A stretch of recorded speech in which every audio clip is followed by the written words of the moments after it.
Bismillahirrahmanirrahim. Assalamualaikum warahmatullahi wabarakatuh. Selamat pagi semua.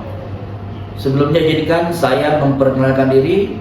Saya Sobar Sukmana SHMH, selaku dosen pengampu dari Hukum Organisasi Internasional dengan kode mata kuliah HUK 6121, bobot SKS ada 2, kemudian semester ganjil. Sebelum memulai perkuliahan, sebagaimana biasa akan disampaikan terlebih dahulu terkait dengan rencana pembelajaran semester atau RPS, di mana ada terdiri dari CPL yang dibebankan prodi kepada mata kuliah, kemudian diturunkan menjadi CPMK atau capaian pembelajaran mata kuliah, dan terakhir adalah kemampuan akhir ada di sub CPMK. Adapun deskripsi mata kuliah ini secara singkat adalah bahwa pada mata kuliah ini mahasiswa belajar tentang hukum organisasi internasional yang merupakan cabang dari hukum internasional untuk memberikan pemahaman tentang implementasi dan manfaat organisasi internasional bagi kepentingan Indonesia. Kemudian adapun kajian atau materi pembelajaran pada mata kuliah hukum organisasi internasional ini, yang pertama adalah terkait dengan introduction dan subject matter hukum organisasi internasional, kemudian definisi hukum organisasi internasional dan pembentukan organisasi internasional, kemudian status hukum organisasi internasional, kemudian organisasi internasional sebagai pembentuk hukum dan subjek hukum internasional, kemudian juga terkait dengan keanggotaan organisasi internasional, pengambilan keputusan dalam organisasi internasional, hubungan negara dengan organisasi internasional, dan terakhir adalah terkait dengan struktur organisasi internasional, sekretariat organisasi internasional, dan manfaat organisasi internasional bagi kepentingan Indonesia. Kemudian kepustakaan atau sumber-sumber materinya terdiri dari ada sumber utama dan sumber pendukung. Tentu saja sumber utamanya ini berasal dari buku. Ada 7 referensi yang bisa saya sampaikan di sini. Pertama adalah terkait dengan pengantar hukum organisasi internasional karangan Pak Sugiono. Kemudian ada kajian teori dan praktek perjanjian internasional dari Pak Damos Dumode Usman. Kemudian ada perjanjian internasional karangan Pak Iwayan Partiana, ada bagian pertama dan bagian kedua. Kemudian ada buku karangan Prof. Mauna terkait dengan hukum internasional, pengertian, peranan, dan fungsi dalam era dinamika global. Kemudian ada juga referensi dari bukunya Prof. Muhtar Kusuma Atmaja dan Profesor Edi Agus terkait dengan pengantar hukum perjanjian internasional. Dan terakhir ada dari bukunya Ibu Septriani, hukum internasional sebagai suatu pengantar. Nah, kemudian dari materi utama di atas ada pendukungnya, yaitu terkait dengan charter, ya, UN Charter, ASEAN Charter, dan charter-charter lainnya dalam pembentukan organisasi internasional. Kemudian ada Konvensi Wina tahun 1969 dan 1986, dan ada Kepres nomor 30 tahun 2019 terkait dengan keanggotaan dan kontribusi Indonesia pada organisasi internasional. Nah, kemudian sistem pembelajaran dengan menggunakan sistem CPL atau Center Student Learning. Demikian yang dapat saya sampaikan terkait dengan RPS. Sampai ketemu lagi di materi pembelajaran. Wallahu muwaffiq ila aqwamit thoriq. Assalamualaikum warahmatullahi wabarakatuh. Assalamualaikum warahmatullahi wabarakatuh. Selamat pagi semua. Sebelum kita memulai perkuliahan kita pada pagi hari ini, marilah sama-sama kita berdoa dulu sesuai dengan agama dan keyakinan kita masing-masing. Semoga apa yang saya sampaikan, apa yang nanti kita diskusikan, ya dapat kemudahan dari Yang Maha Kuasa, dapat kita pahami. Baik, silakan doa sesuai dengan agama dan keyakinan kita masing-masing. Berdoa mulai. Ya, selesai. Baik, ini merupakan pertemuan kita yang ketiga, ya, materi ketiga, yaitu terkait dengan pembentukan organisasi internasional. Sebelum kita lanjut materi terkait pembentukan organisasi internasional, kita coba review dulu pertemuan sebelumnya, di pertemuan pertama dan pertemuan kedua. Ya, baik, coba kita review dulu. Organisasi internasional itu ada berapa bentuk? Ayo, ada berapa bentuk organisasi internasional? Okay, if you want to try to answer my question, please raise your hand. And say your name and your student number. Oke.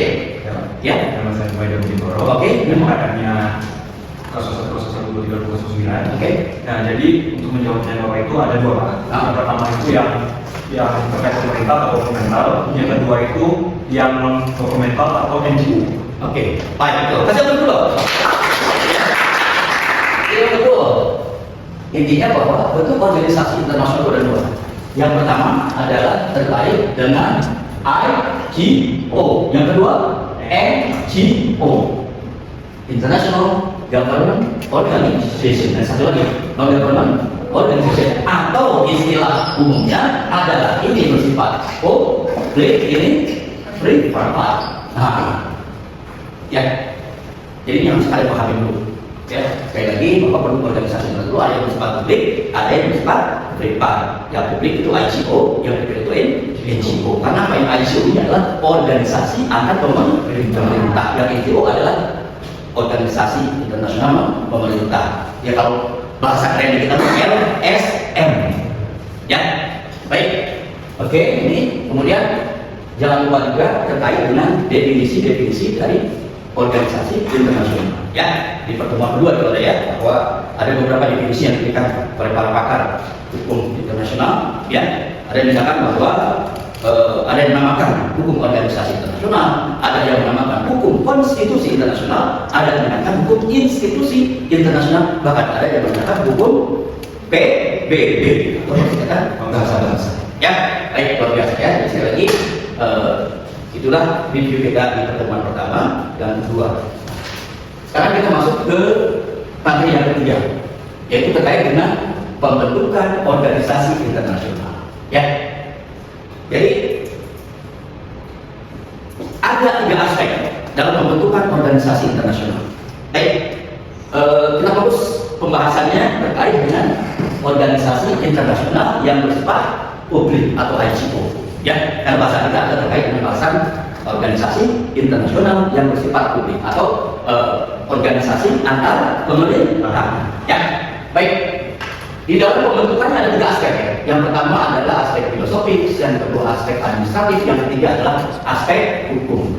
Ya, nah, nanti di dalam bahasanya kita bahas saja dengan mengambil contoh organisasi internasional yang global, ya, sama organisasi regional. Nanti yang global itu adalah kita ambil sebagai PBB, dan yang regional itu ASEAN.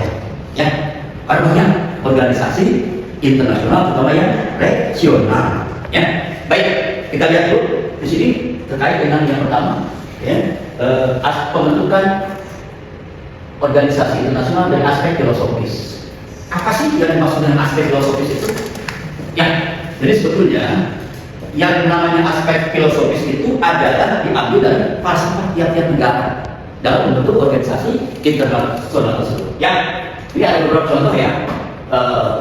Ya, saya ambil contoh di sini organisasi Persatuan Afrika atau OAU, Organization African Union.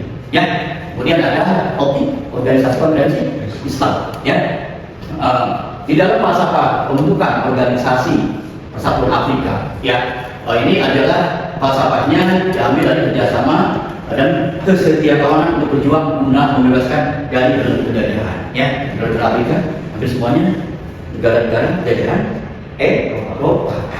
Ya, itu dari aspek filosofis. Kalau dari optik kita bisa lihat ya, tentunya kalau namanya organisasi konferensi Islam ya atau OPI ini anggotanya hampir semuanya negara Islam ya. Jadi kalau di sini aspek filosofinya itu lebih mencurahkan perhatiannya pada kerjasama di bidang kehidupan negara ya, seperti masalah nasi golongan minoritas Islam di berbagai tempat di dunia dan rasa solidaritas di kalangan anggotanya. Ini filosofisnya ya. Nah, tapi nanti kita akan fokus ke dua organisasi internasional ini ya, yang global dan regional. Kenapa?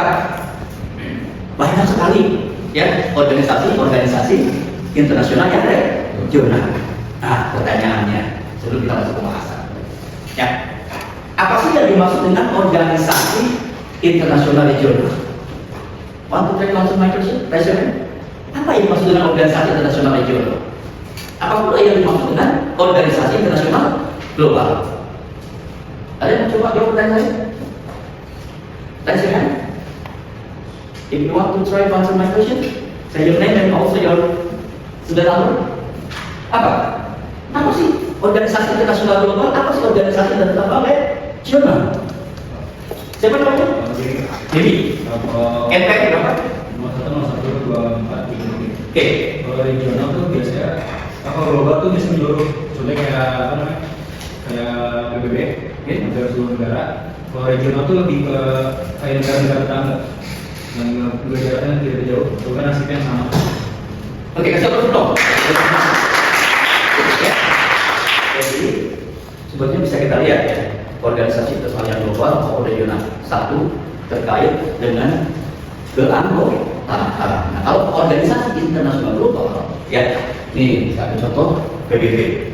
Itu negara anggota PBB itu ya adalah negara yang ada di silakan boleh siapapun atau apapun negara itu, baik negara besar maupun kecil, ya sepanjang negara itu negara yang berdaulat bisa menjadi anggota PBB. Artinya apa? Keanggotaan PBB itu bersifat universal bagi semua negara di dunia. Ada yang tahu? Ada berapa negara anggota PBB sekarang? Ada berapa negara anggota PBB sekarang? Siapa namanya? Oke, Elisa. 193 ya, total 193. Kemudian bahasa resmi tahu ada berapa macam bahasa resmi di PBB? Bahasa resmi di PBB. Ayo. Ada berapa? Ada 6. Apa aja itu? Inggris, Rusia, Cina, Prancis, Arab, Jepang. Luar biasa kan siapa tuh? Jadi kalau organisasi internasional global itu salah satunya PBB ya. Semua negara-negara yang merdeka dan berdaulat, tidak peduli apakah negara besar atau negara kecil, berhak untuk menjadi anggota PBB. Tentu saja dengan persyaratan-persyaratan yang ditentukan oleh piagam PBB itu sendiri. Ya, baik. Yang kedua, organisasi internasional regional. Kita ambil contoh ASEAN. Nah, kalau organisasi internasional regional, mereka itu adalah anggota-anggotanya itu negara-negara yang berada dalam satu kawasan. Nah, seperti ASEAN.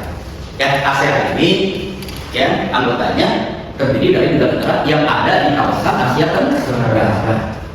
Ya, contoh lain lagi, ada organisasi regional di Asia Selatan. Nah, ini Asia Tenggara. Ada yang tahu Asia Selatan? Ayo. India. Raise your hand terus. Ayo. Bimo ya. Kalau yang saya ingat itu ada India, Pakistan, Nepal, Malaysia. Iya, salah satunya. Ya, ini mereka juga sama, buat organisasi internasional. Tahu namanya apa? Yang di Asia Selatan? Tadi kan yang kita udah aku. Ya, negara-negara apa? Baik Islam sudah ada IOI. Ini di Asia Tenggara ada ASEAN, di Asia Selatan ada. Siapa tahu?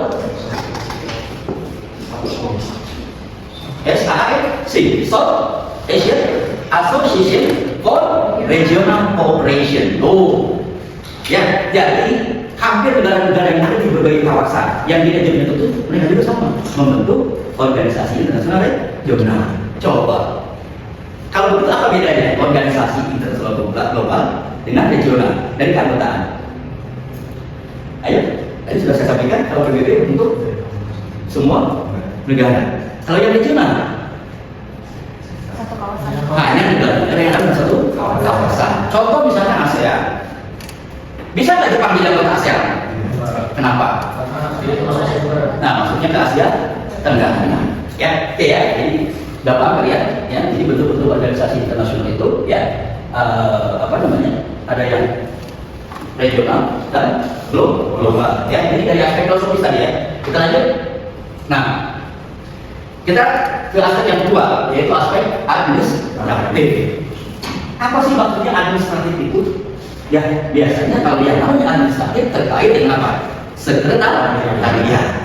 Ya, hampir semua organisasi internasional, baik yang global maupun regional, biasanya mereka mempunyai sekretariat atau markas besar. Kita ambil contoh PBB tadi. Tahu di mana tempatnya PBB? Sekretariatnya? Atau itunya apa namanya? Secara pusatnya di mana? Headquartersnya mereka pusatnya PBB? Di? Yuk. Kurang jawabannya. Ya, jadikan video, ya. Kalau ASEAN di mana ASEAN? Indonesia. Di mana itu? Jakarta. Di Jakarta. Tuh. Ya. Jadi dari segi aspek administratif maksudnya adalah bahwa organisasi baik itu global maupun regional harus mempunyai sekretariat tetap atau headquarters. Ya, jadi di mana? Di USA. Ya, di USA. Kalau ASEAN di Jakarta. Itu aspek administratif. Baik, yang terakhir adalah terkait dengan aspek hukum. Nah, ini orang pun harus tahu. Ya, oh ternyata benar. Hukum itu tidak kemana-mana, tapi ada di mana-mana. Contoh, ternyata kalau kita mau membentuk organisasi, ya jangankan organisasi internasional, ya organisasi ya tingkat nasional atau tingkat lokal, ya itu juga perlu adanya aspek hukum. Ya, baik. Nah, jadi aspek hukum ini ya merupakan salah satu hal yang paling esensial dari pembentukan organisasi internasional. Kenapa? Aspek hukum inilah yang merupakan instrumen pokok atau konstituen instrumen dalam pembentukan organisasi internasional. Ya, nanti tuh kalian nanti di semester 6 atau 7 ya, itu ada mata kuliah hukum perjanjian internasional. Nanti kalian akan pelajari yang istilah-istilah perjanjian internasional. Nah, untuk pembentukan organisasi internasional baik regional maupun global, ya ada instrumen pokoknya. Ya, dasar hukumnya apa? Ya, tahu PBB? Dirikan dengan apa PBB? Pendirian PBB dengan apa? Charter. Iya. Atau tahun berapa kalau PBB? 1945. Ya. Jadi inilah dasar hukum pembentukan PBB. Aspek hukumnya yaitu charter atau piagam. Makanya ada beberapa sebetulnya instrumen pokok terkait dengan pembentukan organisasi internasional baik global maupun regional. Yakni ada yang namanya covenant. Covenant itu bagian PBB ya. Jadi sebelum adanya PBB itu didahului dari pembentukan ya PBB. Kalian harus tahu sejarahnya ya, bahwa sebetulnya dibentuknya PBB ini adalah untuk sebagai respon terhadap terjadinya perang dunia. Kalau PBB kan dibentuk waktu itu setelah terjadinya perang dunia pertama, gagal kemudian dibentuk PBB. Nah dulu kalau PBB didirikan dengan covenant. Nah kalau sekarang PBB didirikan dengan charter, yaitu charter 1945. Dia kan PBB 1945. Ya, baik. Jadi itulah charter yang merupakan aspek hukum dari pembentukan PBB. Sekarang kita lihat ASEAN. Ini sebetulnya yang menarik. Ini ASEAN sebetulnya yang menarik. Ya. Jadi di dalam pendirian ASEAN ada hal yang menarik di sini. Apa kira-kira yang menarik aspek pembentukan ASEAN itu dari aspek hukumnya? Siapa yang tahu? Untuk kan kalau nasional. Ya. Loh, oke. Jadi jauh sebelum terbentuknya ASEAN, ada yang tahu sebetulnya ASEAN apa dulu? Ada yang namanya SEATO, ada yang namanya Mapindo. Tadi itu nggak akan kita bahas. Kita bahas itu terkait dengan deklarasi ASEAN. Jadi kalau ASEAN itu nih, kenapa? Pertama, ia didirikan berdasarkan deklarasi. Tahun berapa? ASEAN didirikan 1967. Ya, deklarasi Bangkok 1967. Apa yang diunik di sini? ASEAN pada saat deklarasi Bangkok, ya itu hanya beranggotakan 5 negara dan pembentukannya hanya berdasarkan deklarasi yang ditandatangani deklarasi itu oleh kelima menteri luar negeri. Masih ingat menteri luar negeri yang menandatangani deklarasi dari Indonesia siapa? Ada Mali. Dari Malaysia? Betul? Berarti jangan kamu. Dari Singapura? Ayo. Jadi yang menandatangani deklarasi Bangkok itu adalah 5 menteri luar negeri. Oke, Indonesia, Malaysia, Singapura, Thailand, Filipina. Ya. Nah, baru kemudian tahun 84 masuklah jadi anggota itu Brunei Darussalam. Nah, kemudian di tahun 95 ya, kalau nggak salah sampai tahun 97 masuklah anggota-anggota baru yang dikenal dengan CMLT. Siapa yang tahu apa itu CMLT? What is the standard of CMLT? Yang baru kita share.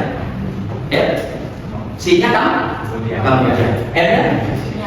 Ya, Laos, Vietnam. Masuk mereka bergabung. Nah, akhirnya pada tahun 2007 ASEAN membentuk ataupun organisasi kembali dengan charter atau piagam tahun 2007. Ini yang menarik. Apa bedanya ASEAN ketika masih berlakunya deklarasi 67 dengan setelah adanya charter ya piagam 2007? Nah, ini yang membedakan. Dan di dalam charter ya, di dalam piagam ASEAN itu penandatangannya bukan para penduduk luar lagi, tapi para kepala negara atau kepala pemerintahan ASEAN 10 negara. Coba dipilih ini, siapa yang dari Indonesia, siapa? Presiden apa ini? Siapa ini? Presiden SBY. Nah, apa sih yang membedakan ini deklarasi sama charter? Jadi dengan adanya deklarasi, dengan adanya charter atau piagam, ASEAN sudah memiliki yang namanya legal personality. Nah, jadi legal personality itu adalah memperkuat posisi ASEAN, artinya sudah mempunyai apa? Dasar hukum sebagai subjek hukum internasional. Itu bedanya. Ya, personal hukum itu. Ya, jadi ibarat perusahaan lah yang ada bentuknya CP, LP dan PT. Kalau PT kan bukan hukum. Nah, ini sebetulnya diibaratkan charter itu badan hukum.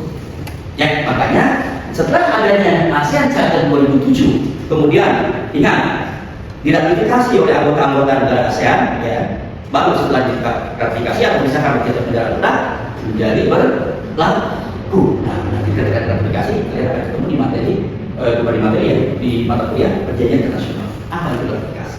Ya, itu pemisahan. Setelah disahkan, artinya berlaku bagi semua negara anggota ASEAN. Nah, jadi sekali lagi dengan adanya charter atau piagam itu baru ASEAN mempunyai apa tadi? Legal personality. Baru di sini ASEAN menjadi subjek hukum internasional. Nah, ingat ya, subjek hukum internasional itu apa ya? Negara, organisasi internasional, ya, atau ICRC, kemudian kata suci, kata matikan, ya. Nah, jadi setelah ASEAN mempunyai charter atau piagam itu, maka ASEAN mempunyai legal personality. Artinya ASEAN sebagai subjek hukum internasional. Artinya apa? ASEAN bisa melakukan kerjasama baik dengan negara maupun organisasi internasional lainnya. Itu beda. Ya, jadi kalau deklarasi itu sifatnya seperti paguyuban, perkumpulan. Ya, longgar sifatnya. Tapi kalau sudah charter, maka dia posisinya sebagai subjek hukum internasional. Apa yang diputuskan oleh ASEAN harus disetujui oleh anggota Indonesia. Apa yang telah disepakati oleh negara-negara ASEAN, ya, maka itu sudah menjadi kewajiban untuk ditaati. Tentunya sebagai subjek hukum internasional, ASEAN bisa melakukan kerjasama baik dengan negara maupun dengan organisasi internasional. Makanya nanti kalian jangan lupa, ya, Konvensi Wina tahun 9 on the law of treaties, subjek hukumnya adalah negara. Satu lagi, jangan lupa nanti di dalam bukunya akan dibahas terkait dengan konvensinya tahun 86 on the law of treaties between state and international organization. Jadi perjanjian antara negara dengan organisasi internasional atau organisasi internasional dengan organisasi internasional. Ya, itulah aspek hukum pembentukan organisasi internasional. Ya, jadi kesimpulannya bahwa aspek-aspek pembentukan organisasi internasional itu pertama aspek filosofis, yang kedua administratif, yang ketiga aspek hukum. Ya, nah, untuk melengkapi wawasan kalian semua, untuk menambah referensi kalian semua, kalian nanti bisa buka Google Scholar saya. Ada tulisan-tulisan saya terkait dengan organisasi internasional. Ya, ada tulisan saya yang pertama itu kalau masalah itu perjanjian antara negara ASEAN dalam pembentukan kawasan perdagangan bebas ASEAN. Bisa juga ada tulisan saya juga di Google Scholar itu, ada di Google Scholar, ya, yaitu perjanjian antara ASEAN dengan Cina tuh dalam pembentukan kawasan perdagangan bebas ASEAN China. Kawasan perdagangan bebas ASEAN China. China, ASEAN China Free Trade Area. Kemudian ada tulisan saya juga ASEAN sebagai subjek hukum internasional dalam konvensi hukum organisasi internasional. Ya, jadi untuk pengawasan kalian, sekali lagi untuk wawasan dan referensi kalian bisa buka Google seperti saya terkait tulisan-tulisan menyangkut organisasi internasional. Ya, apakah organisasi internasional yang mengadakan perjanjian internasional dengan negara atau organisasi internasional yang lainnya. Baik, saya kira untuk materi ketiga terkait dengan pembentukan organisasi internasional sudah cukup sekian. Jadi sekali lagi kesimpulannya adalah bahwa bentuk organisasi internasional itu ada yang bersifat publik dan privat. Yang bersifat publik lah inilah yang dinamakan organisasi antar pemerintah atau NGO, International Government Organization. Satu lagi NGO yang bersifat privat, yaitu non governmental organization. Nah, kemudian dari bentuknya itu ada yang berbentuk organisasi internasional global dan regional. Seperti masih ada yang sub regional. Ya, tapi bahasa kita itu aja global dan regional. Ya. Kemudian terkait dengan tadi ya, pembentukan itu ada fungsi yang paling penting. Ya, karena apa? Banyak sekarang organisasi internasional itu ya yang dibentuk. Ya, kalian nanti bisa ya nanti ada bahasan berikutnya terkait dengan organisasi internasional apa aja sih yang diikuti oleh Indonesia. Ya, saya kira cukup pertemuan kita pada hari ini. Ya, mungkin nanti di pertemuan keempat kita akan bahas terkait dengan organisasi internasional sebagai pembentuk hukum dan subjek hukum internasional. Baik, saya kira cukup sekian, mudah-mudahan bisa dipahami. Ya, jangan lupa tadi untuk menambah wawasan dan referensi kalian buka Google Scholar terkait dengan tulisan saya yang terkait dengan organisasi internasional. Baik, kita tutup perkuliahan kita pada hari ini. Ya, kita tutup. Wallahu muwaffiq ila aqwamit thoriq. Assalamualaikum warahmatullahi wabarakatuh. Waalaikumsalam warahmatullahi wabarakatuh. Terima kasih.